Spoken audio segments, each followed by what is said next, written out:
Infectious diseases account for roughly one-fifth of all deaths worldwide.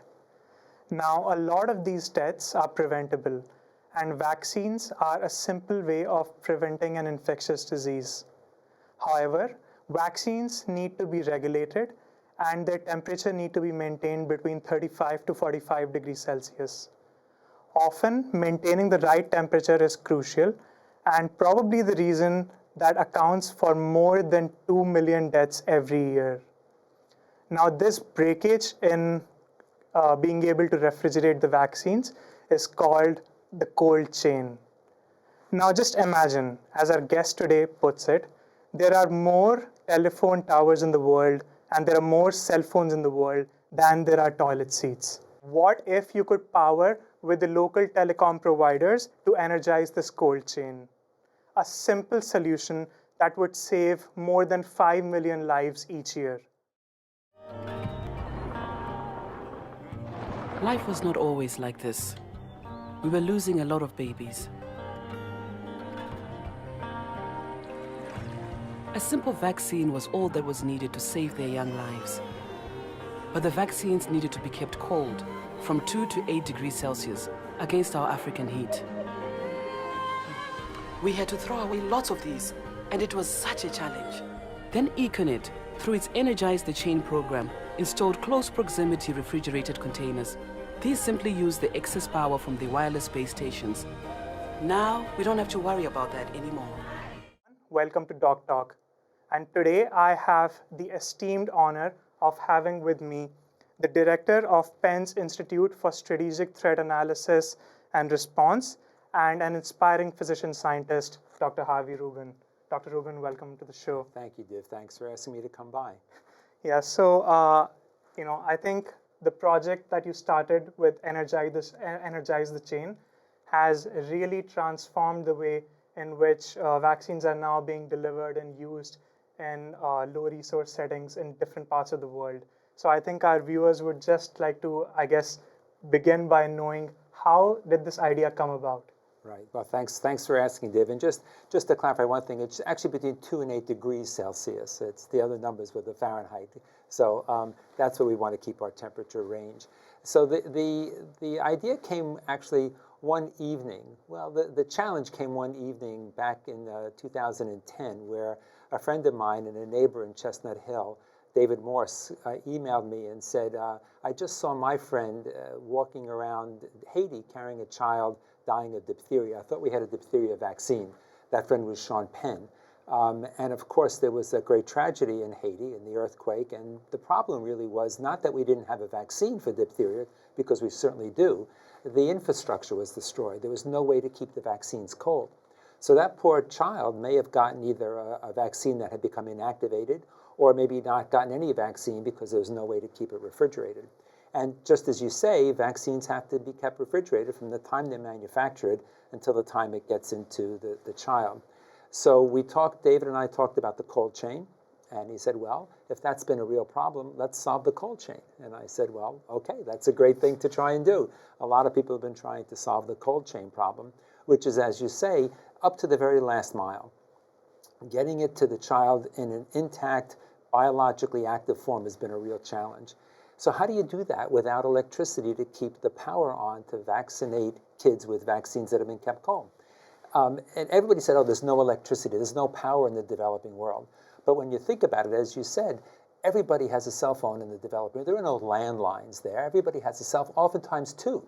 So if you have cell phones, you have cell phone towers. And cell phone towers don't work by magic. They work with electrons, right? Power. And that's in the private sector. And so when we stop to think about it after David Morse's challenge, you're right. There are more cell phones in the world than there are toilet bowls. More cell phones than there are toothbrushes. And so if that's the case, that must mean there's this distributed energy system throughout the world. So a student of mine, Alice Cohn, and I just wrote a paper in the New Scientist saying, here's a simple, easily implemented solution. Just plug your refrigerators into the cell towers. And that no pun intended, that little paper went viral, and I was invited all over the world to sort of talk about that solution. One place happened to be Mombasa in Kenya. There was an engineer from the Econet wireless company one of the major cell phone companies in Zimbabwe. And he said, we're going to do this. We need to do this for our people. And lo and behold, they did. And now it's up and running in Zimbabwe, and we're moving into Ghana, we're moving into India. So it's really been one of those amazing stories. So, I think going back to your career trajectory, you first did your PhD at Penn, and then you went to Columbia in New York City for med school. So why that particular career trajectory? I think as a physician scientist, you're definitely a motivation to many. And if you look at a lot of the physician scientist training programs now, and I myself am in one, they are very structured programs where you do 2 years of med school, then you do 3 to 4 years of research, and then you come finish med school. So what motivated your particular career trajectory? Well, first of all, congratulations. I think you're doing exactly the right thing. We need more people doing basic science and medicine together. So good that you're in the MD PhD program. I applaud that. So you're right. I started off actually in the graduate school here at Penn in physics without ever thinking about medicine. And then I kind of got interested in the properties of biological molecules, the physics of biological molecules. And came across a guy who was also interested in that, but he was in the molecular biology department, my PhD advisor, Neville Kallenbach. And so I went and I spoke to Neville, and I said, I'm really interested in the statistical mechanics of how molecules fold in space. So we talked. I ended up switching into molecular biology, and then really started getting interested in the relationship between biological molecules and human health, something I'd never really thought about before. And that led me to go say, well, why don't I really think about these medical problems as well? It's kind of a funny story about why I chose to go to Columbia versus Penn, but that's another story. Ended up going to Columbia, but Penn and Columbia were terrific. They worked well together, and Penn said, finish your PhD here, do your MD at Columbia. I did the MD PhD program at Columbia. They allowed me to finish my PhD at Penn, went back to Columbia, and then went off to the Brigham to do my house staff training. And fortunately came back to Penn in '83. So, but it really was that combination of really being interested in the basic physical properties of biological molecules, and then how does that really intercept human health? And nowhere along the line did I think about the cold chain. I got interested in infectious diseases and knew about the cold chain, but never really considered it a problem. But I think having that background in basic science and being able to connect the dots between engineering issues and physical issues and mathematical issues really allowed me to sort of make that leap just by chance, just by luck. You get asked the right question at the right time by the right person, and you're in the right mood. And then you just put all of your education together, which is really what's great about what you're doing and what we offer here at Penn and other major medical centers, is to train people to just think about these problems in a deeper way. So I was very lucky. I had great mentors. That is just incredibly fascinating. And I think, one issue that I see myself, a lot of peers, a lot of senior students who've mentored me over the years deal with is, how do you balance life as a physician and life as a scientist? As a medical school student, it feels like you've just learned so much medicine over 2 years, and just when you were starting to get good at it, you're thrown into a lab. And after 4 years of research or 3 years of research, just when you're starting to get the hang of it, you come back to the clinics. And I think this tension between the two fields sort of goes continuously throughout life. So was there ever a time for you when you felt, okay, this is too much for me, I need to just stick to the clinic, or I just need to stick to my lab? How many hours of sleep do you need a night? I would say about at least 6. Way too much, way too much. No, that's a great question. And it's a question that none of us have really completely resolved, even in my ripe old age. And, some days I think I should just be seeing patients. Some days I think I should just be in the lab. And you sit there and you see your friends being great clinicians, and you say, should I have spent more time? Or you see your friends being great scientists. And you're right, it's just a balance. It's just a balance. And as long as you feel and your peers think you're doing the best job you can, then it's an inside thing. It's an emotional thing. I would never want to give up my clinical responsibilities, and I would never want to give up the lab either. So, and I would never want to give up my family. So there's more than just the lab, the clinical side. It's really everything else too. I wouldn't want to give up running. I wouldn't want to give up, that kind of swimming. So there are many, many things you have to learn to balance. And you just do. I mean, some days you're more comfortable at it, and some days you're less comfortable at it. Yeah, I read somewhere that you're a wonderful triathlete. So No, not such a wonderful try. Like I say, I complete rather than compete. So, right. well, yeah, I guess one other interesting fact about your career trajectory that at least grabbed my attention was that for a while you were also the associate dean for student affairs at Penn. Right. And this past summer I was reading the book How to Win a Nobel Prize by the Nobel laureate Michael Bishop. And in that book, he talks about how administration in general is sort of looked down upon and is considered like the black side of academia. And even talking to some peers of mine, they're of the impression that you worked all your life so that one day you can see patients, run a lab, have time for your family. So, what is it like being an administrator, just, having meetings after meetings back to back? Right, What was that experience like? Right. Well, first of all, I'm no Mike Bishop. I mean, he's legitimately Nobel guy, right? I mean, my entire career has been spent in major medical centers, interacting with students, and I love the students. I think being the associate dean for student affairs was a really hard job. I wrote many internship letters for you guys, but it was so fulfilling. I mean, just to sort of help mentor kids coming up through medical school, just getting started in their careers, was really one of the most fulfilling things. So yeah, I mean, that was another balance.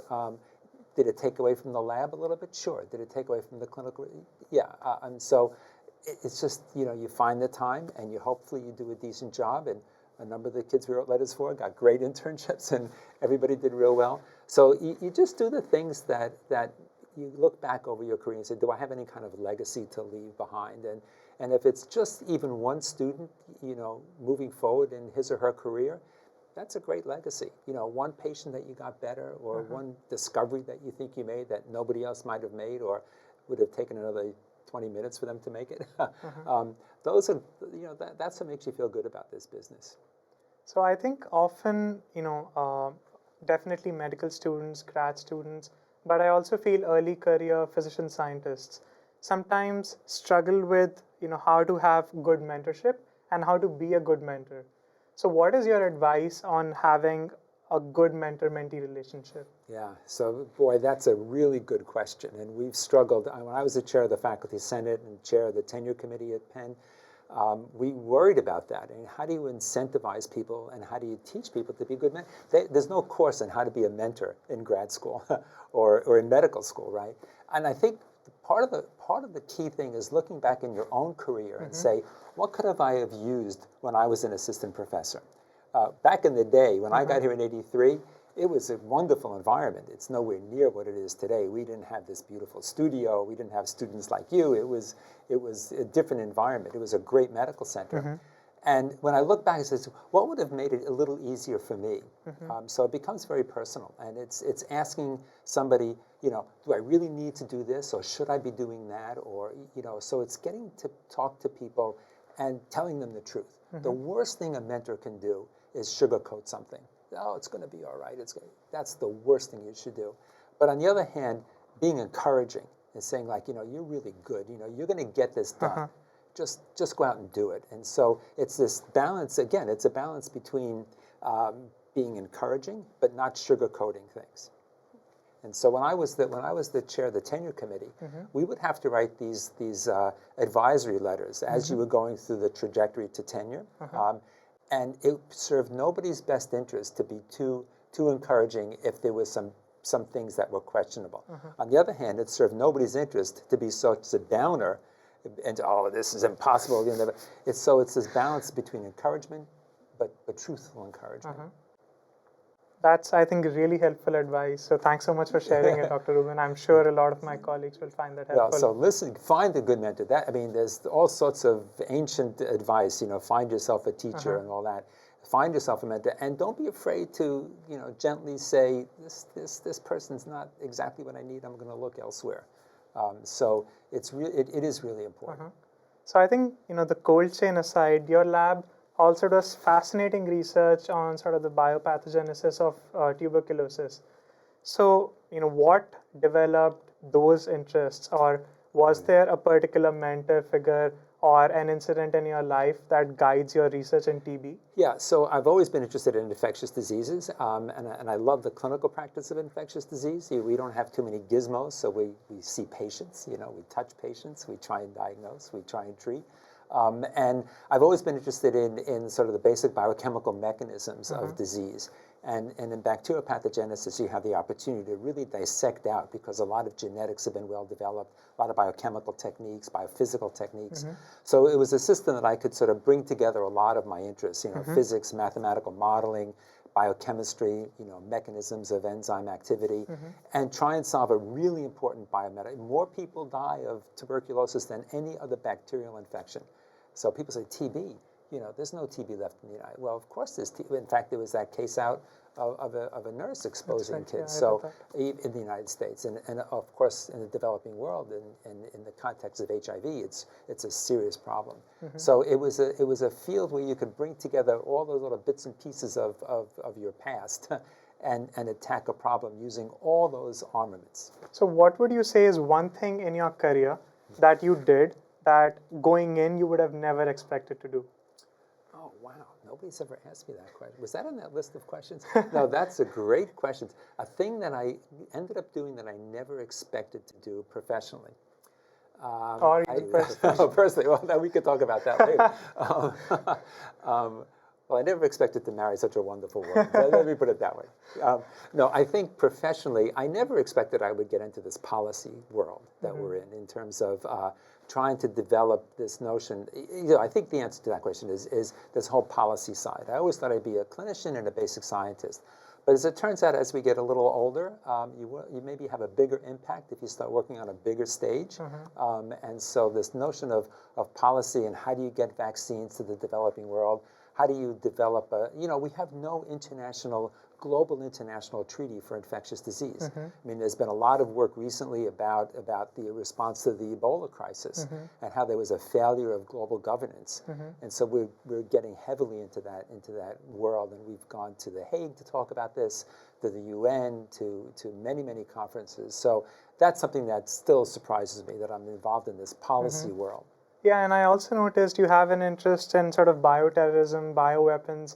I mean, you're the director of the Institute for Strategic Threat Response and Analysis, right? So how did that interest develop? Yeah, so again, it's a whole part of this, can we have a bigger impact than our local impact on our patients and in our science? And so I was on the National Science Advisory Board for Biosecurity, the NIH committee that looked at these various issues of research of dual use of concern. Is the research that you do could always be construed as having some bad outcome, right? And so is everybody aware of that? And that leads to thinking about, biological terror, after the October issue, after 9/11 of anthrax. So these issues have really come up over the years. And, with a little bit of age and a little bit of experience, you can bring that, again, to solve hopefully really big problems. And that's a big problem.